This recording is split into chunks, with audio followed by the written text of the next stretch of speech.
মুহূর্তে একটু হাঁটার জন্য বের হয়েছি আর কি। খুব সকাল না, এখন প্রায় ঘড়িতে প্রায় 9টার কাছাকাছি বেজে গেছে, তারপরেও গ্রাম মনে হচ্ছে যে অনেকটা সকাল। শীতের তীব্রতা অনেকটাই বেশি আমাদের এই গ্রামের মধ্যে। তো আজকে এই গ্রামের মধ্যে হাঁটবো আর কি, পুরো গ্রামটাই ভিজিট করব। আর এই যে আমার সাথে আছে হলো আরিফ ভাই। আরিফ ভাই, এই যে আরিফ ভাই হলো আমাদের প্রবাসী রেমিটেন্স যোদ্ধা। তো তার সাথে আজকে আমরা এই গ্রামটা পুরাটাই ভিজিট করব আর কি।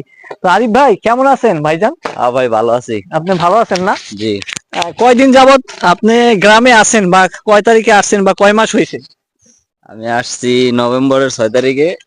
এখন পর্যন্ত দেশে আছি, আরো 2-3 মাস থাকতে চাই। এখন এই শীত কি আপনার বেশি, না পুরো গ্রামে শীত? শীত সব জায়গায় সমান। আচ্ছা, মানে পুরো গ্রামে শীত পুরো গ্রামে শীত একসাথে। একসাথে এক সমানে শীত পড়তেছে না? জি জি। এখন এই শীতে আপনার প্ল্যান কি ভাই? আপনি কি এই শীতে কি আবারও কি সেই সিঙ্গেল থাকবেন, নাকি আপনি সিঙ্গেল থেকে মিঙ্গেল হয়ে যাবেন? ওটা দেখা যাক, সময় কথা বলবে। আচ্ছা, সময় কথা বলবে। এর আগে আর আপনি কোনো মন্তব্য করতে চাচ্ছেন না, না? না না। তো আপনারা সবাই আমার এই আরিফ ভাইয়ের জন্য দোয়া করবেন, সে যাতে সিঙ্গেল থেকে মিঙ্গেলে খুব দ্রুতই পদার্পণ করতে পারে। ঠিক আছে ভাইজান?